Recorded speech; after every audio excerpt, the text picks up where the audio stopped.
akan melanjutkan materi yang kemarin yaitu cipta kreasi limbah cangkang kerang.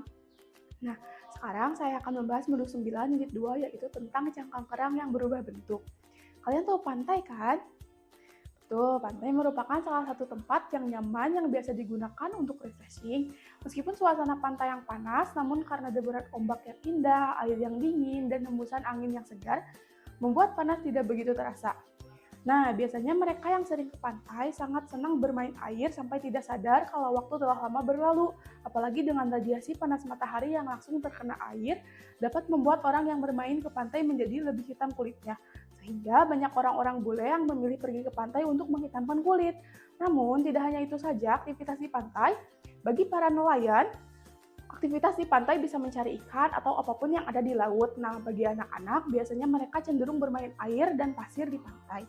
Nah, cangkang kerang yang bermacam-macam ini akan berubah bentuk bila mana dikreasikan menjadi benda kerajinan. Nah, mengubah bentuk akan menjadikan cangkang kerang menjadi unik dan disukai banyak orang. Proses persiapan mencakup segala hal produksi seperti mendesain pola-pola yang akan dibentuk, contohnya pola kelopak bunga, dedaunan, kura-kura, sandal jepit, dan dolphin. Memotong sesuai bentuk yang diinginkan, mengikir halus bagian tepinya, dan mengamplas untuk menghaluskan. Selain itu juga, perlu menyiapkan wadah atau media dasar seperti pada vas bunga, tempat tisu, jam dinding, dan sebagainya. Sedangkan bagi mereka pengrajin biasanya lebih sering mencari cangkang kerang untuk berkreasi. Nah, banyak manfaat yang dapat diberikan kulit kerang untuk pengrajin. Adapun manfaat kulit kerang untuk pengrajin adalah yang pertama, membuat bros atau peniti. Hiasan biasanya menggunakan oleh para wanita yang sering menggunakan hijab atau tidak berhijab. Yang kedua, mempercantik pot atau vas bunga sangat banyak digunakan untuk hiasan rumah. Jadi wajar kalau vas bunga wajib dibuat sangat indah. Yang ketiga, ada membuat hiasan dinding. Nah, bagi para wanita sangatlah penting, maka dengan menggunakan kulit kerang dapat membuat dinding menjadi lebih indah. Yang keempat, ada membuat hiasan pintu. Ketika kamu sedang ada di pantai atau main-main di pantai, sangat banyak di sana menjual hiasan pintu yang dirangkai dari kulit kerang. Seperti itulah pemanfaatan kulit kerang. Nah, yang kelima ada membuat tas yang unik. Nah, kalian pernah melihat tas unik yang dibuat dari kerang? Nah, sebenarnya tas yang dipakai sama seperti tas biasanya, hanya saja bagian luarnya dihiasi dengan menggunakan kulit kerang, sehingga akan membuat tas kulit kerang menjadi lebih indah. Nah, yang keenam ada membuat bingkai foto. Tak hanya hiasan pintu yang sering dijual di bagian pesisir, tetapi juga ada bingkai foto dengan hiasan kulit kerang.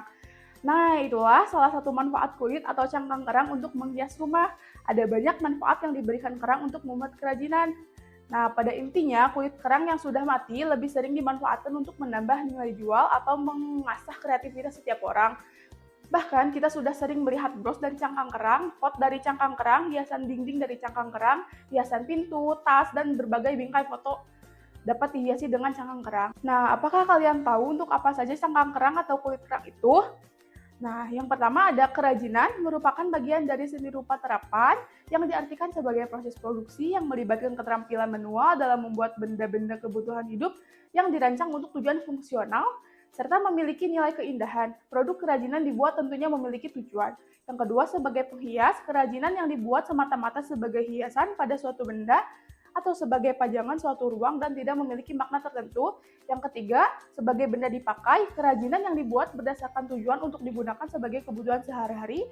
Yang keempat, ada sebagai kebutuhan ritual, kerajinan yang mengandung simbol-simbol tertentu yang berfungsi sebagai benda magic, berkaitan dengan kepercayaan dan spiritual.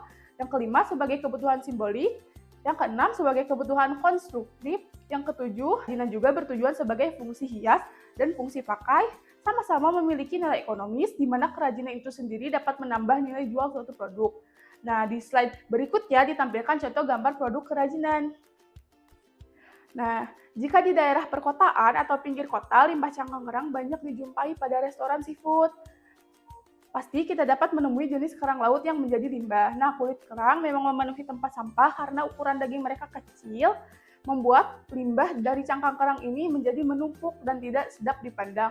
Nah, banyak orang sudah memanfaatkan kerang ini sebagai karya kerajinan. Turis mancanegara pun banyak yang menyukai karya kerajinan dari cangkang kerang produksi pengrajin Indonesia. Nah, dahulu cangkang kerang dibuat produk mainan anak-anak. Anak-anak sangat senang menggunakan mainan dari kerang yang berbentuk aneka hewan lucu dengan pembuatan teknik tempel. Namun semakin berkembangnya teknologi karena tidak hanya dibuat dengan cara disusun dan ditempel, tetapi juga dibor bahkan dipadukan dengan bahan logam. Dengan kreativitas dan inovasi, cangkang kerang dapat dihasilkan kerajinan yang luar biasa, indah, dan unik. Salah satu contoh hiasan dari cangkang kerang adalah bingkai foto dari cangkang kerang, bros, gantungan kunci. Nah, oke, karena kita sudah mempelajari modul 1 dan 2, sekarang saatnya uji kemampuan kita lewat assessment. Siap-siap tunjukkan yang terbaik dan buktikan sejauh mana pemahamanmu. Let's go. Sebelumnya terima kasih. Kunjungi sosial media lainnya seperti website kami di pkbmalkota.com, Facebook PKB Malkota Mananjaya, Instagram PKB Malkota _official. Dan terima kasih telah klik video ini. Jangan lupa like, comment, share, and subscribe untuk menunjukkan dukungan kamu terhadap channel ini. Enjoy the video PKB Malkota.